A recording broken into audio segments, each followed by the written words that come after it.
Hello friends, welcome back to our YouTube channel Youth Academy. दोस्तों, आज हम study करने वाले हैं standard 8 chapter number 2 civics. Okay, so दोस्तों, पिछले वीडियो में हमने पढ़ा था लोकसभा और राज्यसभा के बारे में। ठीक है, अब हम पढ़ने जा रहे हैं दोस्तों स्पीकर ऑफ लोकसभा। ठीक है, स्पीकर ऑफ लोकसभा क्या होता है? In the very first meeting after the election of Lok Sabha, the member of Lok Sabha elect a speaker. ठीक है, वो क्या करते हैं? अपने एक स्पीकर को उन लोग चुनते हैं। A speaker and a deputy speaker. ठीक है, स्पीकर को चुनते हैं और डिप्यूटी स्पीकर को चुनते हैं। Lok Sabha functions under the guidance and control of the speaker.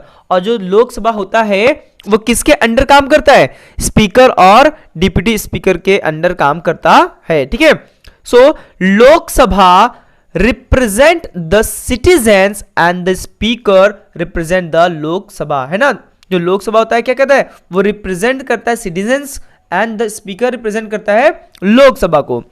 After getting elected as speaker, दोस्तों आफ्टर जब इलेक्शन हो जाता है speaker as a speaker, he she has to conduct the business of the house in an unbiased manner. है ना, जब आप एक स्पीकर के तौर पे चुने जाते हैं तब आपको उस हाउस का, उस सदन का आपको क्या करना है? गरिमा को बनाए रखना है और अनबायस्ड नहीं होना है। अनबायस्ड मतलब कि आपको किसी के एक के फेवर में बात नहीं करनी है। ठीक है, Lok Sabha members have some right and privilege as the representative of the people. और दोस्तों, जो लोकसभा होता है वो क्या होता है? लोकसभा होता है मेंबर्स हैव सम राइट, और जो मेंबर होते हैं उनको कुछ राइट होते हैं, अधिकार होते हैं जो एज अ रिप्रेजेंटेटिव उन लोग इस्तेमाल करते हैं। This are taken care of by the speaker, और इस बात का ध्यान स्पीकर को रखना पड़ता है। ठीक है, apart from this the speaker has to maintain the decorum and dignity of the house as well as interpret the rules of daily functioning of the house and work accordingly।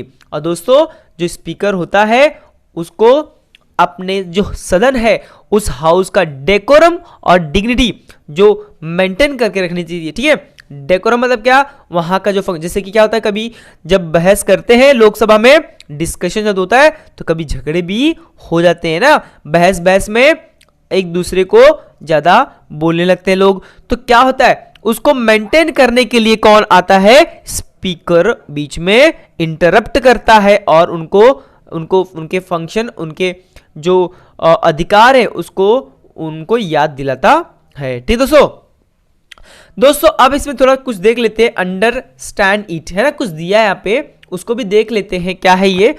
Both house जैसे कि Lok Sabha as well as the Rajya Sabha have same set of right. दोनों लोकसभा और राज्यसभा को, दोनों को क्या होता है? एक जैसा ही अधिकार होता है, but there are certain rights that are enjoyed by the Lok Sabha and are not available to the Rajya Sabha.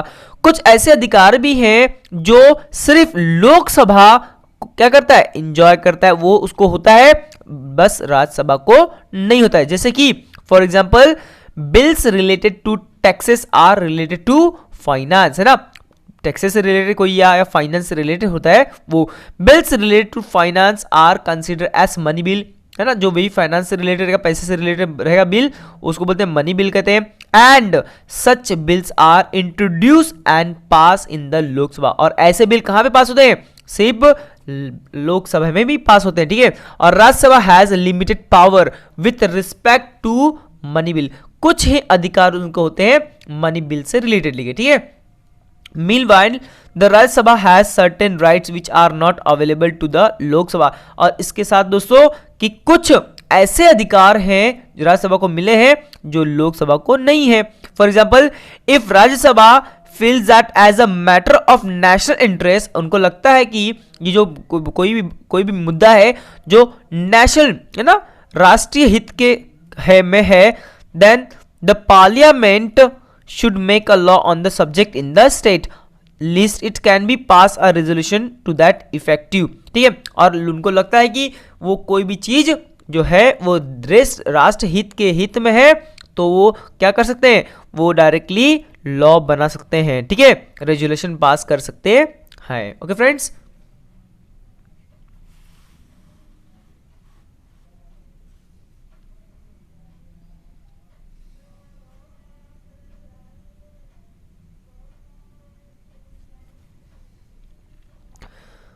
अब देखते हैं दोस्तों the chairman of the Rajya Sabha, ठीक है। क्या राज्यसभा का कौन होता है, चेयरमैन होता है, ठीक है। The chairman exercise a control over the functioning of Rajya Sabha. दोस्तों जो राज्यसभा होता है उसका चेयरमैन होता है, और लोकसभा का क्या होता है, स्पीकर होता है, ठीक है। और यहां पे the vice president is the ex officio chairman of the Rajya Sabha. और इतना ध्यान में रखिए दोस्तों कि जो राज्यसभा होता है उसका जो चेयरमैन होता है वो कौन होता है, द वाइस प्रेसिडेंट, हमारा उपराष्ट्रपति होता है, ठीक है। The functioning of Rajya Sabha chairman also include maintaining the discipline in the house, facilitating discussion, giving members a chance to speak etcetera. बहुत सारी बातें होती है, जैसे कि वहां पे लोकसभा में स्पीकर सभी डेकोरम और डिग्निटी को मेंटेन करके रखता है, वैसे ही राज्यसभा के जो चेयरमैन होते हैं उनको भी यही काम करना पड़ता है, ठीक है। जैसे कि वहां को मेंटेन करके रखना डिसिप्लिन को, ठीक है, हाउस को एकदम डिसिप्लिन मेंटेन होना चाहिए, फैसिलिटेटिंग डिस्कशन, डिस्कशन होना चाहिए, ये वो क्या करते हैं, सबका ध्यान रखते हैं, सभी को बोलने का मौका मिले ये भी ध्यान में उनको रखना पड़ता है, ठीक है। कोई आर्गुमेंट अननेसेसरी ना करे ये भी उनको ध्यान में रखना पड़ता है। Okay friends,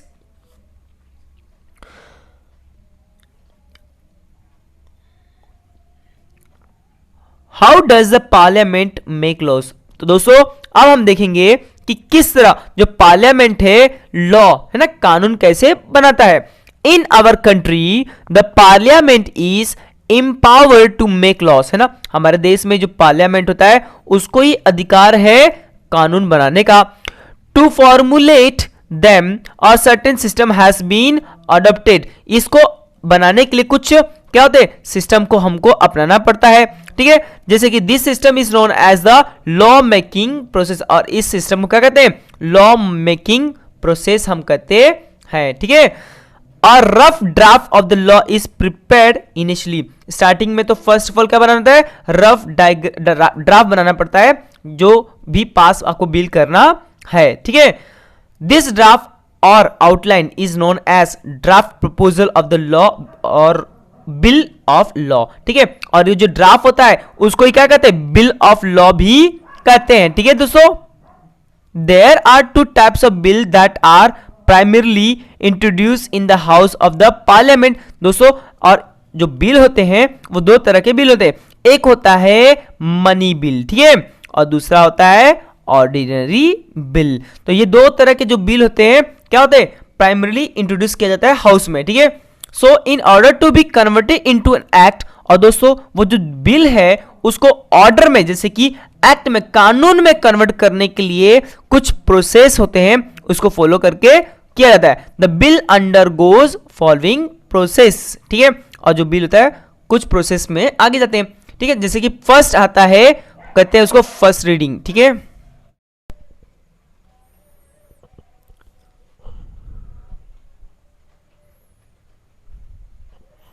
In order to convert into an act law, the bill undergoes the following process। तो दोस्तों जो ये बिल होता है उसको एक्ट में, कानून में बदलने के लिए कुछ प्रोसेस हैं, इसको उस बिल को उस प्रोसेस के थ्रू पास होना पड़ता है। जैसे कि फर्स्ट है फर्स्ट रीडिंग, ठीक है। The ministers of the concern department, ministry और member of the parliament present the bill and briefly explain its structure while presenting it.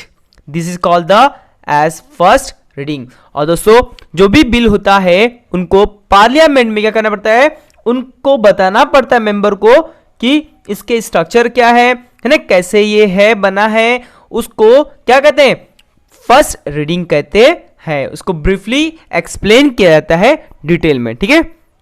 Second reading, दूसरा चरण ये कहता है there are 2 stages of second reading. और दोस्तों जो सेकेंड रीडिंग होता है उसमें 2 क्या होते हैं, स्टेजेस होते हैं, ठीक है। In the first stage the objectives of the proposed bill are discussed and members in the house express their opinion on it. और क्या होता है दोस्तों, वो जो बिल होता है वो प्रपोज किया जाता है पार्लियामेंट में, और लोग जो होते हैं वहां पे मेंबर होते हैं वो अपना अपना क्या करते हैं, ओपिनियन देते हैं, ठीक है।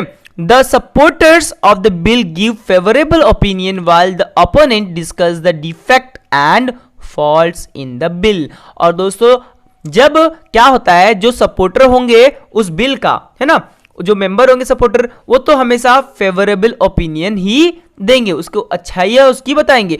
लेकिन उसके अपोजिट क्या होता है, जब उनके अपोजिट अपोनेंट होते हैं वो उसकी बुराइयों को बताते हैं, ठीक है, उनकी गलतियां उसमें निकालने की कोशिश करते हैं। After the discussion with in the house, और डिस्कशन होने के बाद हाउस में, सदन में डिस्कशन होने के बाद, as per the requirement the bill is sent to a committee of the house. और बाद में क्या होता है, वो बिल कमिटी को भेजी जाती है। The committee report consisting of the instructions and recommendation is sent to the house in order to make the bill flawless, है ना, और वो बिल को आगे भेजा जाता है आगे कन्वर्ट करने के लिए, ठीक है। So now the second phase of the second reading begins. और उसके बाद जब ये डिस्कशन होने के बाद सेकेंड रीडिंग का सेकेंड स्टेज चालू होता है। और इन दिस फेज, इस फेज में क्या होता है, the bill is discuss close by close. और वहां पर क्या होता है, एक एक लाइन, है ना, क्लोज बाय क्लोज क्या करते हैं, क्या उसमें नियम है, क्या कानून है, ईच एंड एवरी लाइन को डिस्कस वहां पे किया जाता है।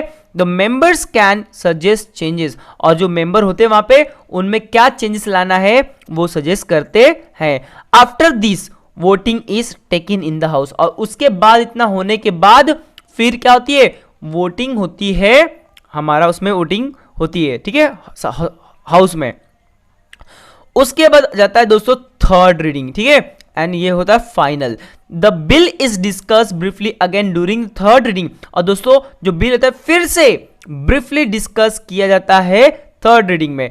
And voting is taken for approving the bill. और फिर से वोटिंग ली जाती है उसको अप्रूवल देने के लिए, उसको मान्यता देने के लिए, ठीक है। If the bill gets an assent by the required majority, then the bill is considered as passed by the house। और दोस्तों जब वोटिंग होती है, रिक्वायर्ड कंसेंट होता है, तो क्या होता है, तब मेजोरिटी में अगर आपको बिल को सपोर्ट मिलता है तो वो क्या होता है, as a consider as a bill, okay. The bill undergoes the same procedure even in the other house. और दोस्तों ये तो सिर्फ हमारा थर्ड रीडिंग था, ये सिर्फ लोकसभा में हुआ है, ठीक है। यही आगे जाके राज्यसभा में भी प्रोसेस चालू होता है, ठीक है।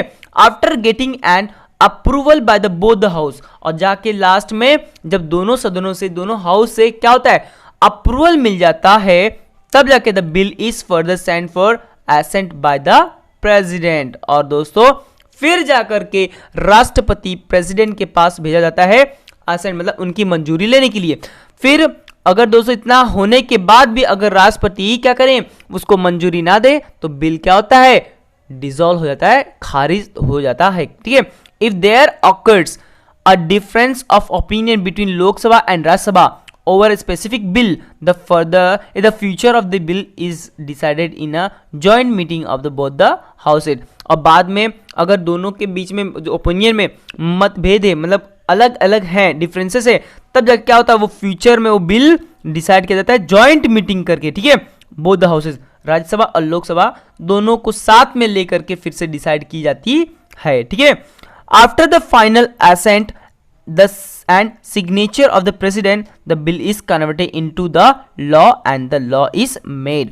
और दोस्तों जब दोनों सदनों में ये बिल पास हो जाता है और दोनों सदनों के मेंबर्स उसे अप्रूवल दे देते हैं, तब जाके किसके पास जाता है, राष्ट्रपति के पास, प्रेसिडेंट के पास जाता है। और उन्होंने जब मंजूरी दे देते हैं तो क्या होता है, वो उस पर साइन कर देते हैं अपना, और तब जाकर के वो बिल एज अ लॉ और एक्ट में कन्वर्ट हो जाता है।